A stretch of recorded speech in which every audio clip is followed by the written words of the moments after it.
Hi everyone, welcome back to the Anthony podcast.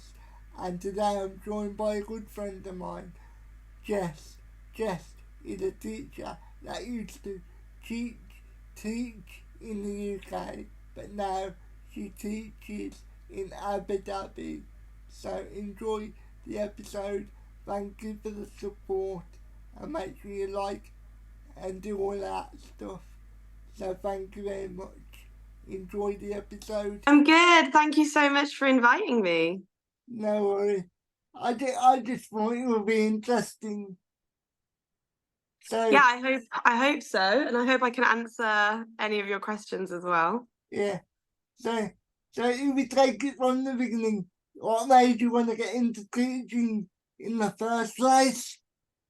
Honestly, I didn't, for myself personally, a lot of teachers, they have a story of a teacher who inspired them and made them want to get into teaching. I was the opposite. I didn't like school as a child, and I didn't like a lot of my teachers as a child either.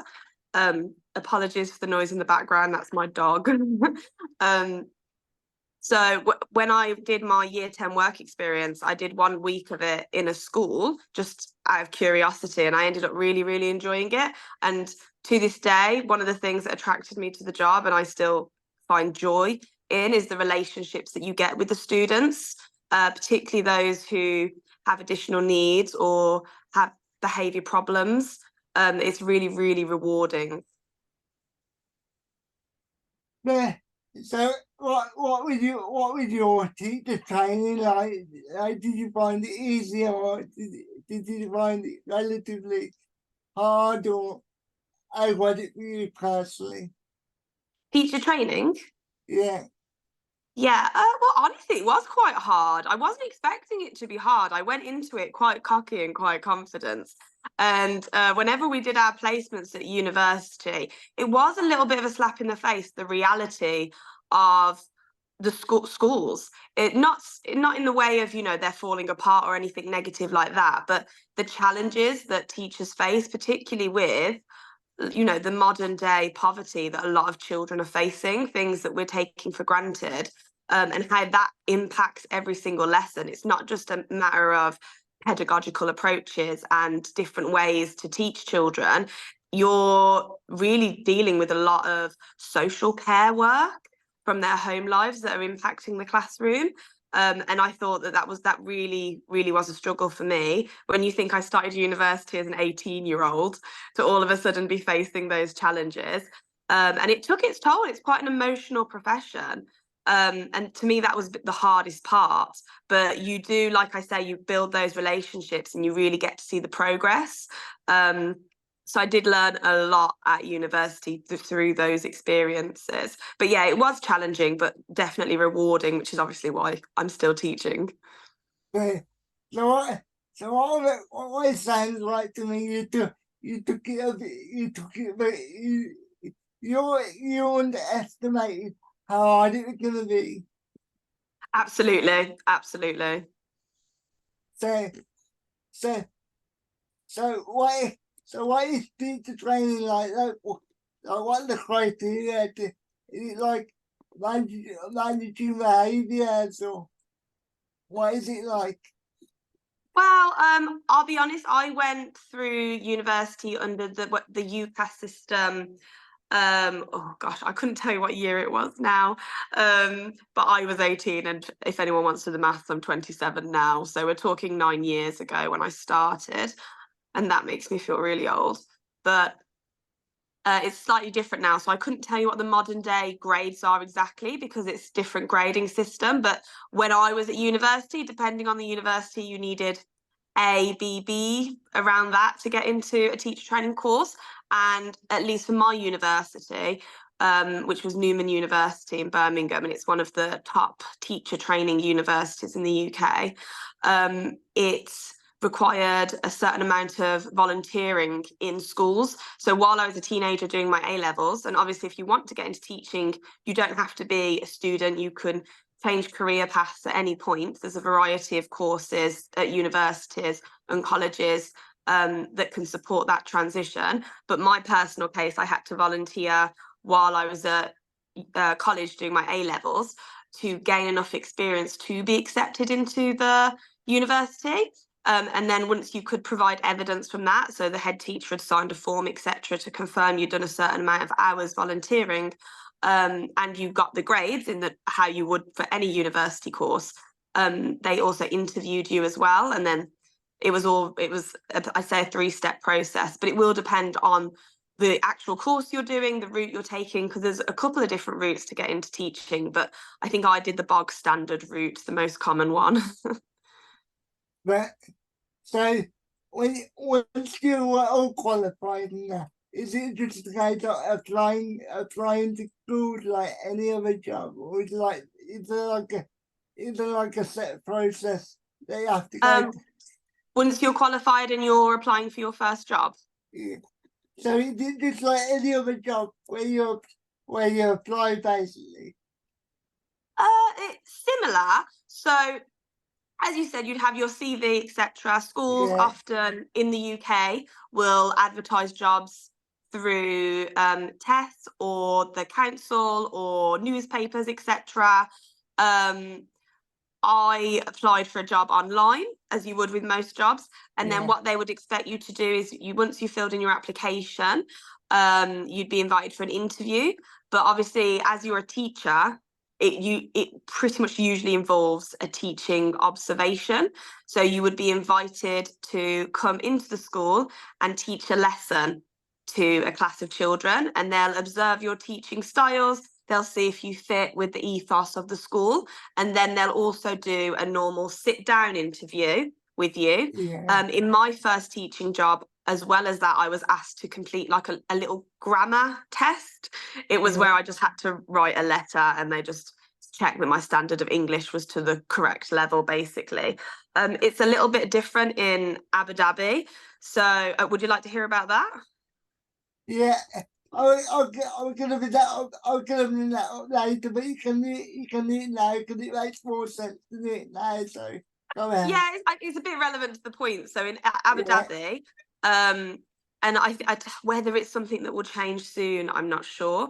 It's an international community. We have a lot of international applicants. If you wanted to apply to a school there, it's very unlikely that you'd be asked to provide any kind of evidence of you, like whether you're filming due to safeguarding reasons. You can't really film yourself teaching a lesson with children in the video and then share it. So if you were in the UK applying to a job in Abu Dhabi or Dubai or probably any other international location, you'd just have your face-to-face interview, but they rely a lot more heavily on references. Yeah, so do you know when you had your first ever class, like your first day, did you have any anxiety, or was you confident? Well, see, I had a little bit of a cheat. What's the word I'm looking for? Like a shortcut cheat. I cheated basically. So my first qualified class was a lovely year 1 class, and of course I was nervous because I hadn't actually taught as young as year 1 before, and I was brand new. But during my last term of university, I spent the summer term unqualified teaching part-time in a different primary school, and I taught a year 4 class. So due to maternity cover, they needed a part-time teacher, and I'd volunteered at this school before, and they invited me to apply for the position. So I taught as an unqualified teacher, which is something I don't think a lot of people realize you could do. So by the time I was fully qualified and I had my first full-time job, I'd already had a little bit of experience. So I was quite confident. I was only nervous about the actual age group, which you will find a lot of teachers, no matter how many years they've been teaching for, if they've never taught a certain year group before, particularly if, for example, they've always taught Key Stage 2 and all of a sudden they're thrown into reception, they still get very nervous despite their experience. So I would compare that to your first day in Abu Dhabi teaching. Like, was it the same or was it obviously different?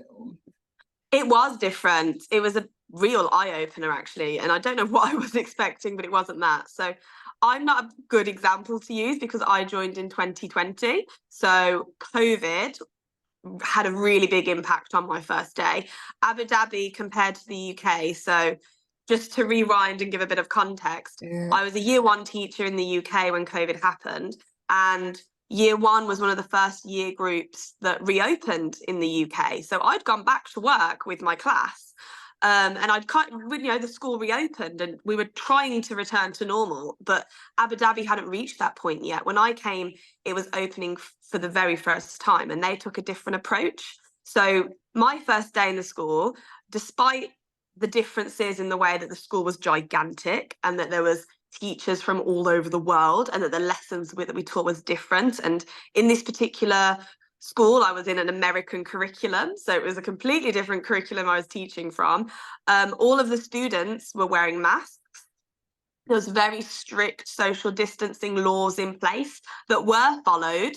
There was no one who was not wearing a mask. It wasn't like in the UK where people said, "Oh, I'm not going to wear a mask," or they didn't follow the rules and there was no consequences. It's very, very strict. But that wasn't a bad thing. I felt very safe because of that.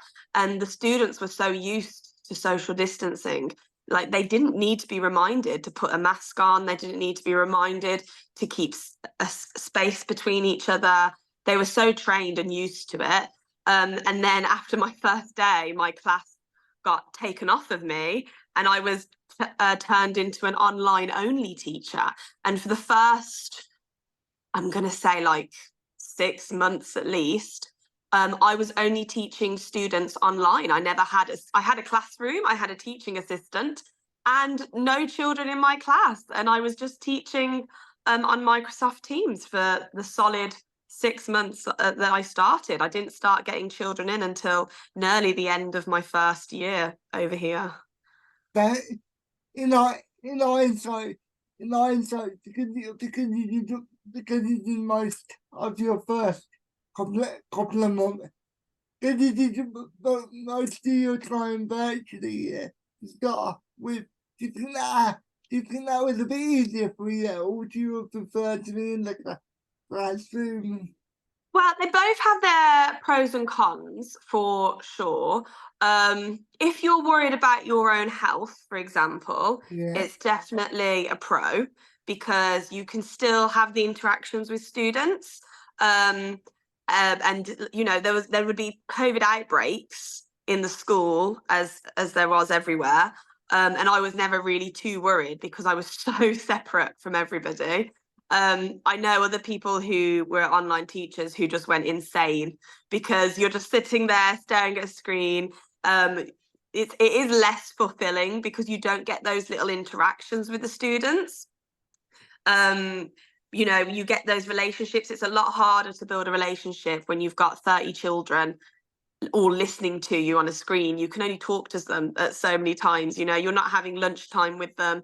You're not having those transition periods between lessons with them. You're not giving them little jobs. You're not seeing their little friendships. It is less satisfying in that sense for sure. Although I would say one pro was that it definitely forced me to develop my competency in using technology in the classroom.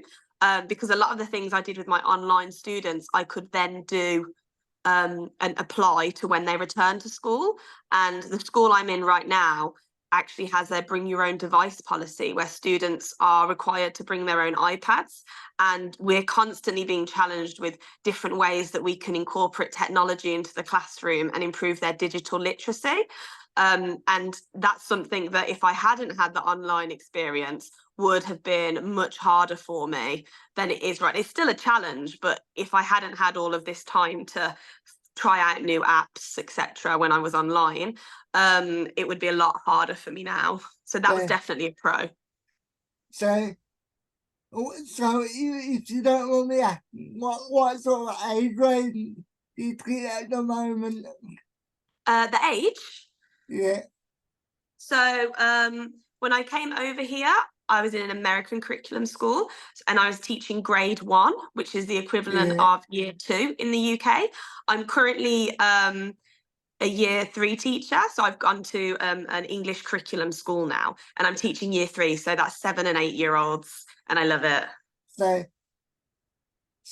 So when you were doing your virtual classes, yeah, because they were so young, yeah, what I imagine it must have been hard at times to get them to fully concentrate on what. Oh, it really was. It really, really was. Because we used an app called Teams to do the lessons, it wasn't something that the school was in 100% control of. So students would be able to start meetings on their own and start meetings with their friends. And the school policy was that this was not allowed because it's technically unaccompanied children, which you'd never have in a school. They'd always be accompanied by an adult. And whilst they're in their own home, the majority of the time, because in the UAE, a lot of children and families have nannies. So the nanny would set the child up. But if you're thinking it's home learning, there's 4, 5 children in a household. There's no way this nanny can be monitoring all the children and all the devices at the same time. So they were getting up to all sorts, sending each other messages, and we had to just constantly monitor. And I remember being at work and I'd hear the little boop boop, which was a notification that a new meeting had started. And I'd be like, oh, because I had to then click on it and say like, Hanadi, leave the meeting. You know you're not allowed to have meetings on your own. Leave the meeting. But because they opened the meeting, I couldn't remove them from the meeting. And it was just silly little things like that they'd get up to.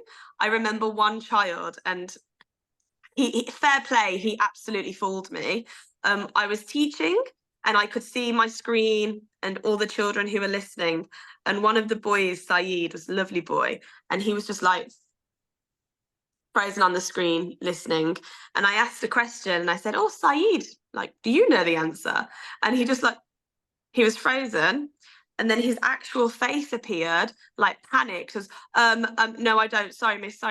And what he'd done was he'd taken a picture of himself, set it as the background, and then left. So it looked like he was present in the lesson and listening when he was actually just off doing something else. And I'd accidentally caught him in the act.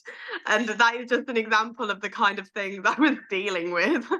But it was genuinely funny. And I had to say, well done, because that's a good idea. That does sound very cool. Yeah. Craft it, yeah. Oh yeah. I like saying the students name.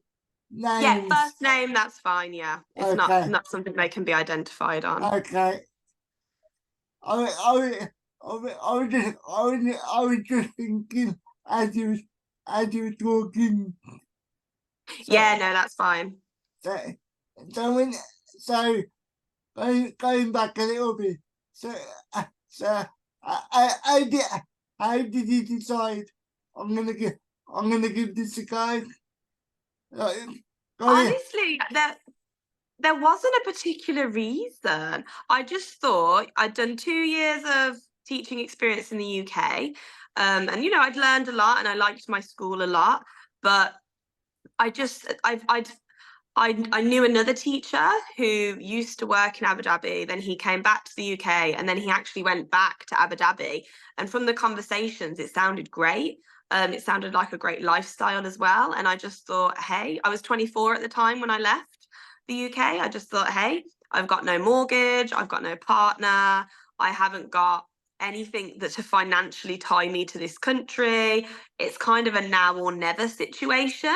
A lot of people say, oh yeah, I'm going to go to Dubai, I'm going to go to China, I'm going to go to Australia, and they just never do. And I didn't want to be somebody who just said, oh, I'd love to do that, and then never did it. So I just thought it's now or never. Let's have a go, and if I don't like it, I just come back. You're to get one chance in life. So if you see the opportunity, you might as well take it. Yeah, exactly. That was exactly it. So lifestyle wise, did it take you a while to adapt, or was it quite quite easy for you? I think if anybody was going to make the jump now, it would be a lot easier than what I experienced.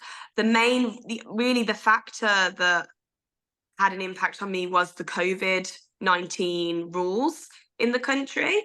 It wasn't to do with the culture or anything. I think, if anything, you find life, particularly in Abu Dhabi, where I live, a lot easier than the UK. But just because when I joined, there was a lot of rules with COVID. There was a lot of things you couldn't do. For example, there was a rule at restaurants. So all the restaurants were open, you could go, but you had to wear your mask all the way there. If you wanted to get up and go to the toilet, you had to put your mask on. You could take your mask off when you were sat down, but you could only sit at a table of 4. So if you went out as a group of 6 friends, 4 of you could sit together, and then 2 people would have to have a separate table.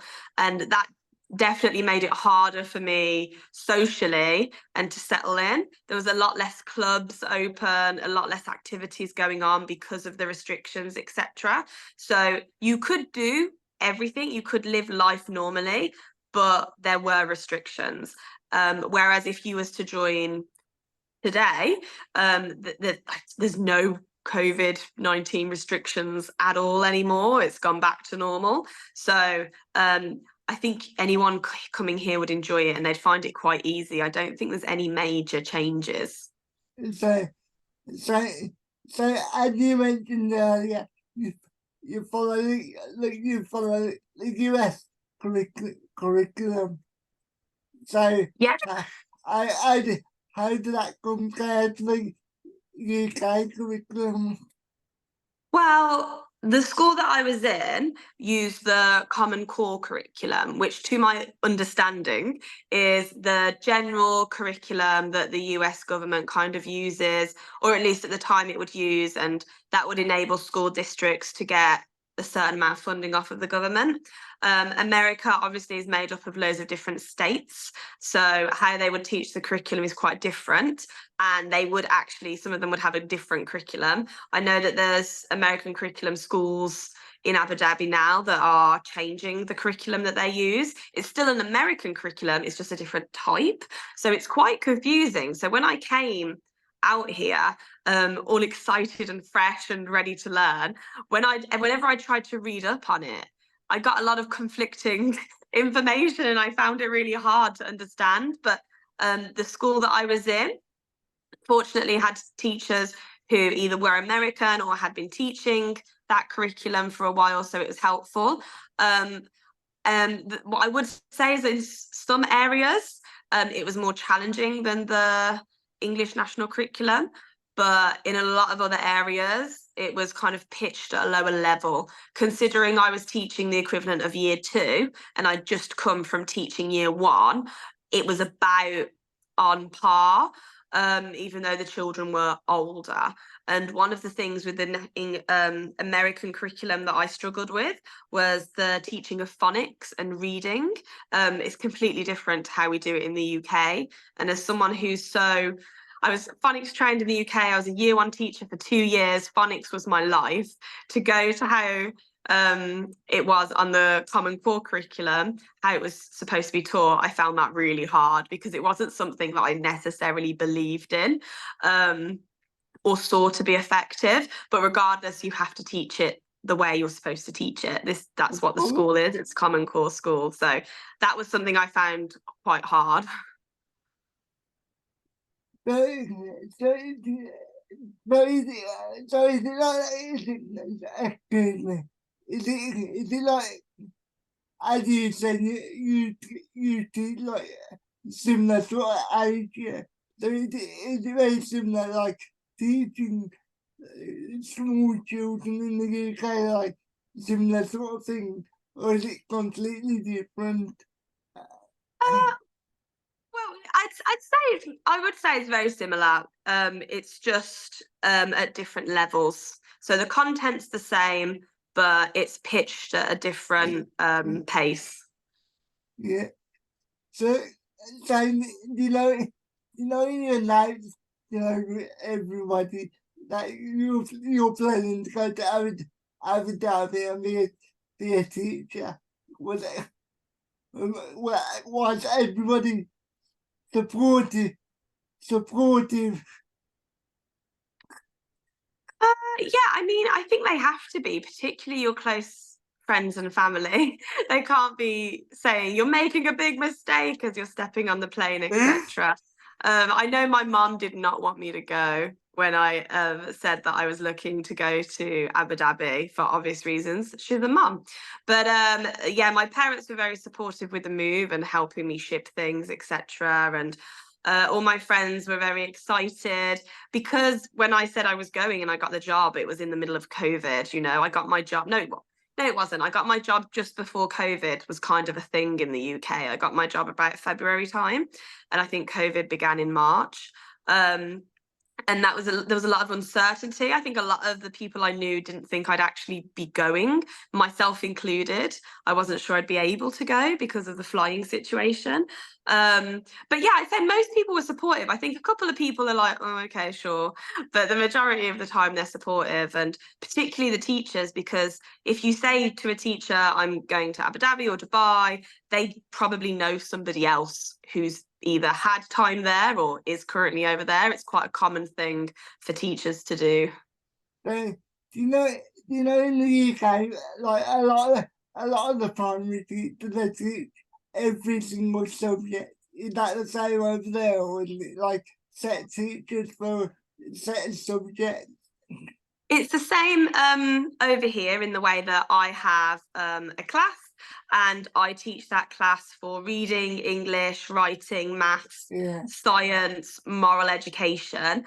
They do have specialist teachers. So the school I'm currently at, they have their own music teacher, they have their own PE teacher.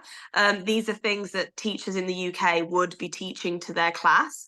Additionally, they have an Arabic teacher and an Islamic teacher, both things that I would not be capable of teaching. So I'm their main teacher, but they do have what we call specialist teachers as well. So, there's something that you said there that I'm not too sure about what it is. I can't I can't remember the exact word you used.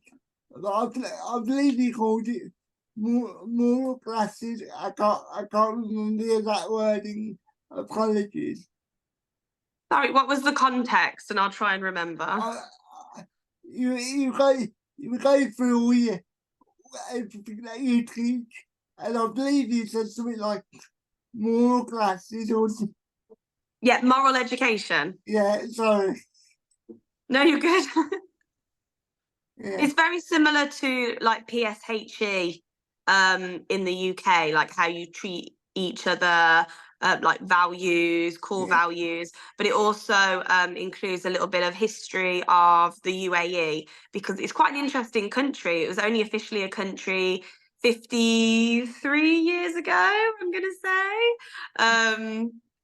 Just over 50 years ago, it became a country. So it's got a very rich and interesting history, and that's something that we teach them as well. So how how long would you say did it take you to get like properly indoctrinated, properly integrated into like the culture and stuff? Well, this is my fourth academic year here, and I will say I'm still learning new things, which is a nice thing. It's nice learning about, you can't learn everything about a culture and a community like that. It takes years. Yeah. But I would say like I felt settled and I felt confident and I kind of knew the ropes. Probably a couple months in, you get used to it, you're thrown into it. But I still to this day I'm learning a couple of things, little bits of additional Arabic and cultural like beliefs and how things are done. But it's always nice to learn something new, and particularly I mainly learn it off of the students. So it's really nice learning things from the children. Yeah. So do you know your first couple of days? Yeah. What Mm-hmm. what do you think? What would you say was your most important lessons that you learnt from the first couple of days from being the teacher over there? Oh, that's a really tricky question actually, because I feel like I was just learning so much. I was learning about things like getting up in the morning. You have to get up really early. I'm up at 5 a.m. every day because the children are in at 7:15. So you're getting up early, you're learning, you've got to go to work. So you're learning how the highways are different, driving's different. You get in at school, the classrooms look different. The schools are gigantic over here. When I joined my first school, it was 9 classes in each year group. So you're working in large teams, then the children come in. I'd say it's very similar to the kind of school day in the UK. It's just got different timings and different lessons, etc. I'm trying to think. There was honestly, Anthony, it's hard to answer because there's just so many things that were different. It's a different country, a different school, different children. Like you're constantly learning. So, you mentioned that the classrooms are different. So, I was a different aspect. It standpoint, like, are they very colourful or is it like very, very trading? You know what I mean? Yeah, I mean, again, it depends on the school. The one that I was in, for example, so I joined in at the end of August. So this is when the UAE's temperatures were talking almost 50 degrees, if not 50 degrees Celsius. It's extremely hot. So if you're cold in the classroom because the air conditioning's too high, you open the window to warm up because the heat from outside comes in and warms you up. So they're air conditioned, often too cold. When I joined with COVID, a lot of things were stripped clean. There was no soft furnishing, etc. It's different now, of course. A lot of classrooms for the younger students, my year 3s included, and their Key Stage 2, have toilets in their classrooms. So you're kind of in charge of a toilet as well. And UK classrooms don't often have cockroaches. So that's another thing that's a bit different. Yeah. That sounds a bit awkward at times. Oh yeah, the kids don't, like in the UK, if a bee flies into the classroom, the kids go wild. It's exactly the same with a cockroach, except I'm also going wild. Yeah. So how long do you think it took you to get used to the climate? I'm still not used to the climate. I'm still not. I mean, at the moment, it's January. It's beautiful weather. It's like 23 degrees. There's a cool breeze. The sun is shining. It's lovely. I can get up in the morning and walk my dog. I can walk my dog at midday and the concrete's not too hot. Like it's beautiful weather. But when you get to those summer months, I don't think anybody can adjust to that. We 100% rely on air conditioning. The bus stops in Abu Dhabi are air conditioned, so I don't think anyone is expected to adapt to that kind of heat. I I would imagine it's pretty, I would imagine it must be sweltering in in your summer period. I would also imagine that it's pretty hot all year round, isn't it? Well, yeah, it's warm all year round, but like when I do break duty, we go outside while the children play. Yeah. Like this time of year, I really enjoy it. It's lovely, it's fresh, it's like a beautiful British summer day. But in the summer months, it's really uncomfortable. You get really sweaty, particularly, as a professional in a school setting, you have to make sure you're dressed appropriately. So your shoulders are covered, etc. And below your knee area is covered as well. So you're not wearing summer dresses, or if you're a man, you're not wearing a t-shirt and shorts and flip-flops. So you're not wearing the most comfortable clothes, but you are inside most of the time. And in the UK, when you have wet play, if it rains and the children don't go outside, they stay inside to stay dry. We have what's called hot play. And we get an email from the nurse every morning about the temperature and the air quality. And if it's at a certain level, the students aren't allowed to play outside and they have to stay inside in the nice shaded classrooms. So do do you know your first couple of days? Yeah. Mm-hmm. Because, because obviously it's a it's a different culture and things like that. Where you can say, where you can say like, where you can say at all like doing the wrong thing, like doing the wrong thing. Yeah, absolutely. And see, I was pooing myself. So obviously you hear all sorts of horror stories, don't you? About, you know, things that are done and what happens, etc. But the reality is it's not that strict. You would be surprised that as a woman, for example, you might be worried about going out wearing something. So my first night out, they have a lot of ladies' nights in Abu Dhabi where there's either very cheap or free beverages for ladies certain nights of the week. I remember I went out, I had like all my shoulders covered, I wore a big baggy t-shirt, I wore a really long skirt because I was so worried about dressing inappropriately. And I felt so silly because everybody was out in their nice dresses and heels and they had their legs out and they looked stunning, obviously. It's absolutely fine in most places. Obviously, you're going to be respectful and sensitive. You wouldn't walk into a mosque wearing something like that, for example. But you would be surprised at what kind of clothing you wear that actually you don't realize is modest. So anything like I'm wearing now is absolutely fine. This is normal. But like walking around the streets and going places, I'd also be fine in a strappy top. That was my biggest concern, that I wouldn't be modest enough. But it's now I don't even think twice about what I wear when I go out of the house, etc. And other cultural things, a lot of it just comes back to don't be an idiot. If you're just going to go around, live your life, be friendly, don't start any fights, you'll be absolutely fine. A lot of people say they come to Abu Dhabi, and I've had people visit and they say, wow, everyone's so nice, everyone's so friendly, there's no crime, etc. And because everybody comes and everyone behaves, so as long as you come and you're nice and you're friendly, you have nothing to worry about being culturally insensitive.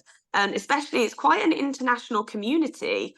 Abu Dhabi less so than Dubai. Dubai has much more expats, but in where I live in particular, everyone's an expat.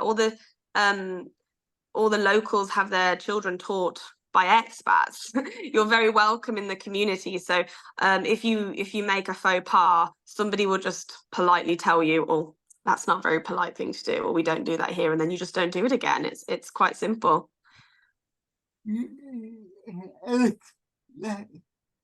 that sounds very reasonable. Yeah, reasonable is a good word to use. Yeah, it's very reasonable. So, so, what? So, do you think? Sorry, do you think being a teacher over there has helped your teaching? I imagine it would do to it. I imagine it would do. Yeah, do you mean like improving Yeah, my? just your overall teaching.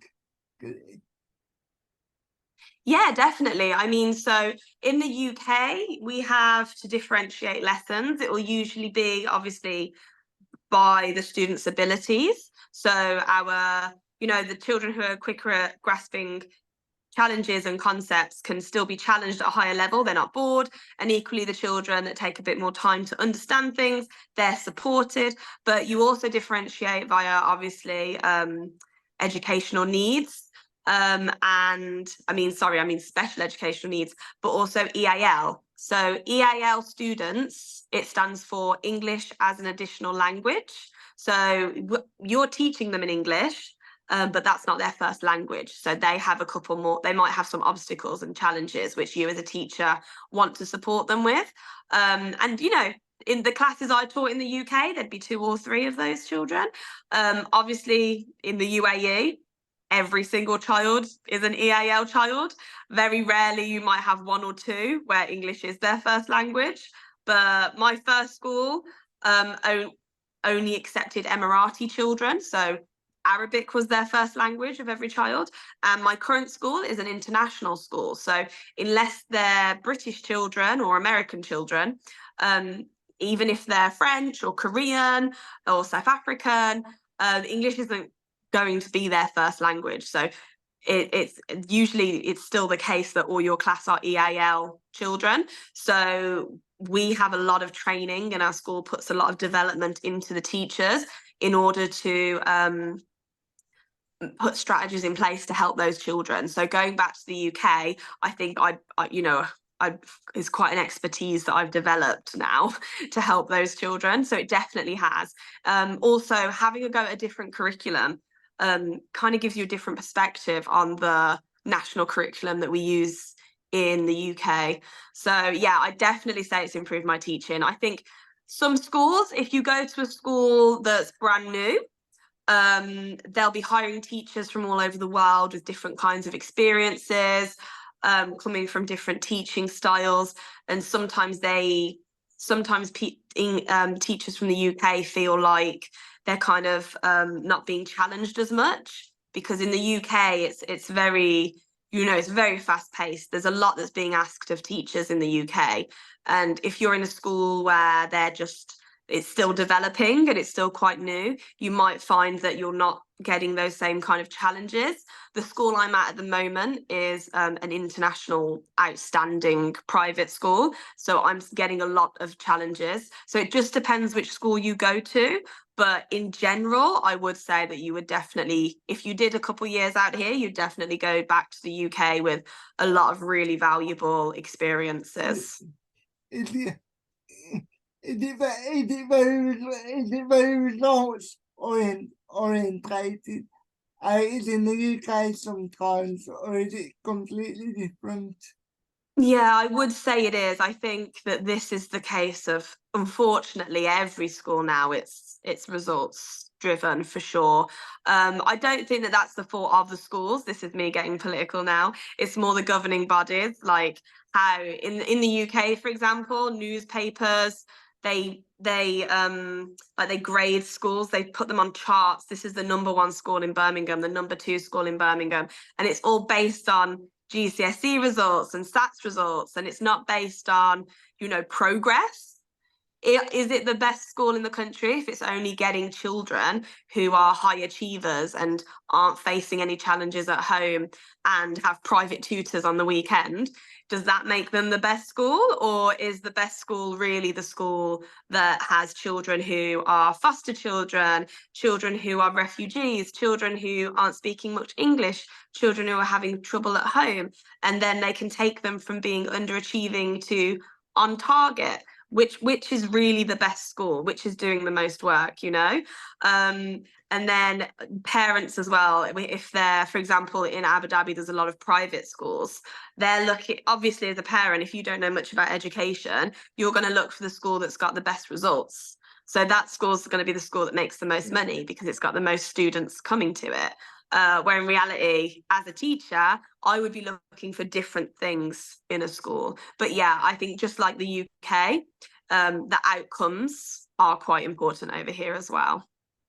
So would you recommend every teacher to at least think about like going to teaching abroad? Of it, as you said right the chat, you've learned a lot, like different cultures, and just making you a better teacher. So would you recommend for every teacher to at least consider going abroad if they have no commitments?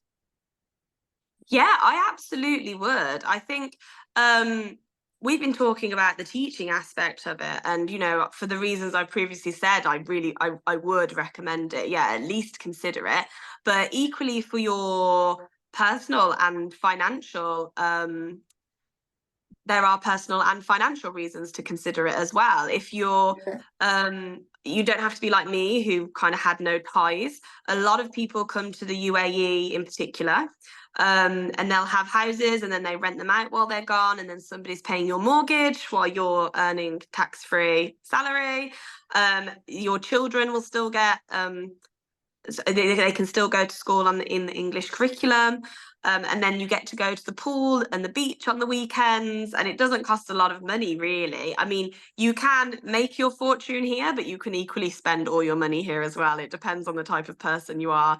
But I'd really recommend it to not just teachers, but anybody. If you've got the opportunity to even do a year abroad, I think that kind of really shapes the way you look at the world and gives you different experiences. And even if they're not great experiences, it kind of it challenges you as a person, which is obviously a positive thing regardless. But, but obviously, if you've already got children, and they're settled in the UK school system, yeah, it's gonna be harder to just take them around the world. So obviously, it's gonna be easier if you don't own any children or any kind like that. Yeah, that's one way to look at it, but there's a lot of families over here. I think if you're going to move anyway, like if you were going to move house, that would take your children out of their school anyway. Yeah. You've got to think what's best for you, because like I say, children over here, it's so family orientated, and they've got so many opportunities and so many lovely things to do with them. I know a lot of parents would love to take their children to the pool, because where they live there's a pool, and you don't really get that in the UK, etc. Or you would just go to a leisure centre, I guess, but you'd be paying for it. And a lot of jobs include schooling and insurance and stuff, so it depends on you and your family, but a lot of people do enjoy, and they're happy that they've taken their children to the UAE. It's such a safe country for children to be in. They can go outside and play, you don't have to worry about them, etc. So, so why is it like for people in wheelchairs over there? Like, is it better or is it exactly the same as the UK? Well, that's a really good question, actually, because it's changed a lot over the years. If you think as a country, it's just over 50 years old, comparing it to how old the UK is, it's absolutely phenomenal how modern it is and how developed it is, etc. It's a lovely, lovely country to be in. However, I do think, from my experiences, there are cultural changes that are still happening. So people with disabilities in the UAE, the term is a pod, and it stands for person of determination.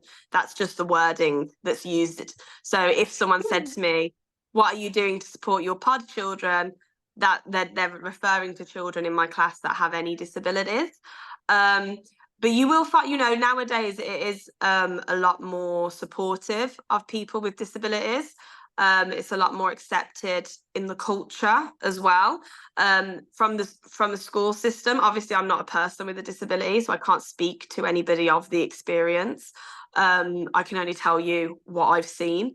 But as a teacher, children with disabilities in school are, they are a priority. Inclusion is a really big push in the UAE as it is in the UK. You'd argue more so because, for example, I'm in a private school right now, and they have a whole SEN department, a whole inclusion team, and we meet with them, and these are teachers where their job is to support you and to take and do intervention groups with children with disabilities, etc. And then equally, the charter school that I was from before, again, there's a whole inclusion department. They were called the Bridge Department, and there's an entire department. Whereas in the UK schools, it tends to be a teacher who's already teaching a class is then the head of inclusion, and they're the Senko, and then that's kind of it, really, in like your most kind of UK public schools. But it all depends on the individual school. I couldn't comment too much about lifestyle of a person with a disability because I haven't got one. Right. So you mentioned there that at the moment you're working at a private school. So do you know, like, between private school and and the public school over there, how is it different to what it's like over here? Like, you know what I mean? Yeah. That's a good question. There's actually a lot of different types of schools over here. So you have your government schools, which are government funded schools, and these are Emirati only. So if you're an expat or you've come from a different country, you wouldn't send your child to these schools. As a teacher, you can teach in these schools. Then you have your private schools where a fee is paid. Yeah. However, these are different to private schools in the UK. So private schools in the UK are expensive. Majority of parents can't afford to send their child to a private school. Whereas in the UAE, these are usually like paid for by your employer. So if you get a job over here and you've got a family, your contract usually includes a certain amount of schooling, and it will either, depending on where you send your child, because different schools cost different amounts, it will pay for your child's tuition, so you're not paying anything, or you'll have to pay like a little bit extra, etc. But it depends on your contract. So whilst they're called private schools, they're not like UK private schools. And then this is where the international children of expats would go to. And then you've got in the middle charter schools. So all the companies that own the private schools kind of buy in to the government schools, and they're like a mix. They're in between of private and government, and it gets a bit complicated. It, it sounds very complicated to be honest. So, going back and forth, when you come back to the UK, do you find it hard to get back in the single UK lifestyle to a degree? Not really, because whenever I come home, I'm coming home for a holiday, really. So I come home every Christmas because we get just under or around 3 weeks for winter break, and I come home every summer. And I go back with my parents. I don't have a house in the UK that's empty. Most people don't. So I go back to my parents. I don't have to work. So I really enjoy coming home. I've still got a car in the UK. So it's really easy to get used to. I just have to make sure, when I drive, the biggest difference is over here, I drive an automatic car. And obviously, then I've got to get back into using gears in the UK. And the roads are very different because over here they're really wide and they're just straight and flat. And then in the UK, there's hills and curves in the road and everything. But honestly, the driving is the biggest difference for me. When you come home, you see your friends again, your family again, but the culture is pretty much the same, etc. I just get to relax when I'm at home and have fun now, which is really nice. What I meant was because in the UK, a lot of the time people can be very combative, and it can be very argumentative at times. And as you said earlier, everybody's relatively polite over there. So that's what I meant, really. Yeah, but I don't want to be insulting too much to where I come from. No, definitely. Like, you come back and sometimes you're like, ooh. I remember the one time I came home and I went like out with my nan. I won't say where because I don't want to offend anybody.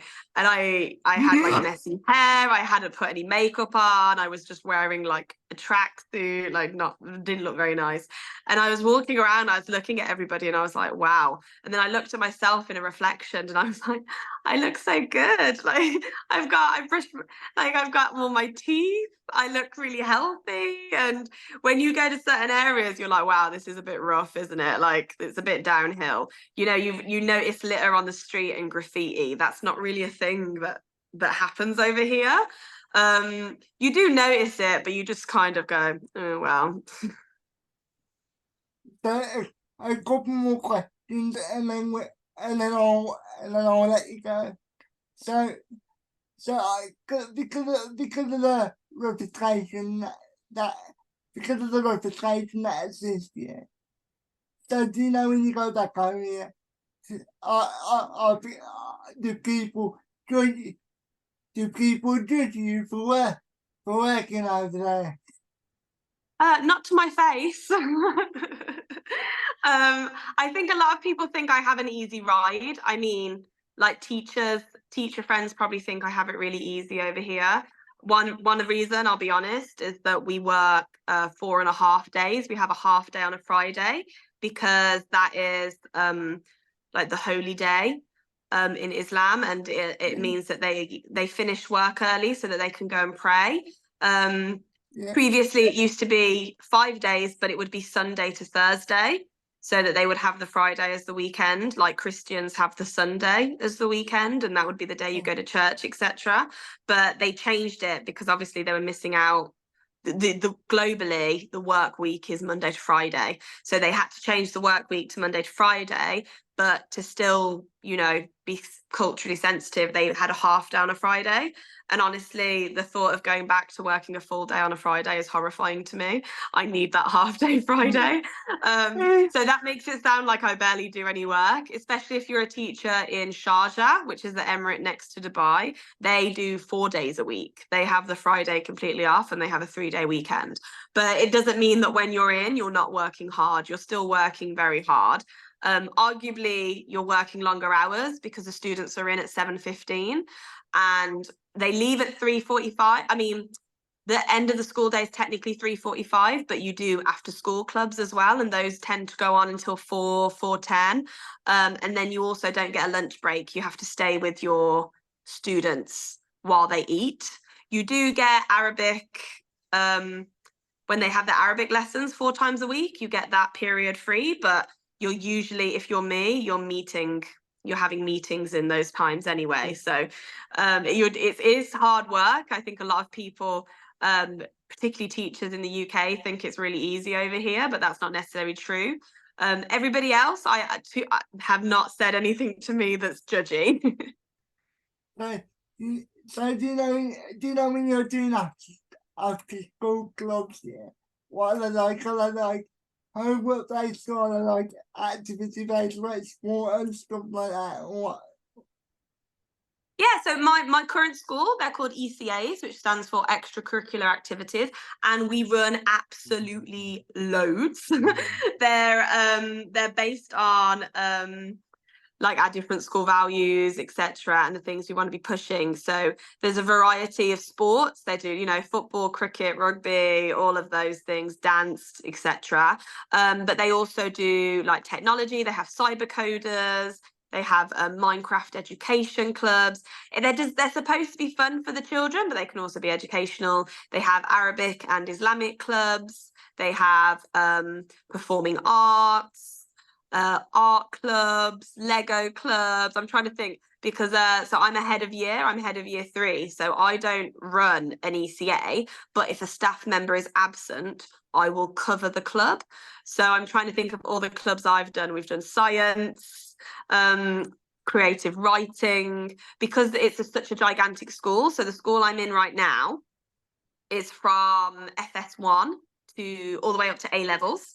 I'm year 3. In year 3, there are 11 classes. So there's 11 year 3 teachers. So you can imagine throughout the school, there are loads of teachers. So that means that we are lucky enough to be able to offer loads of after school opportunities for the children, because it's only once a week for the teacher, but then we're running loads and loads of clubs for the children to choose, which is super. So so so so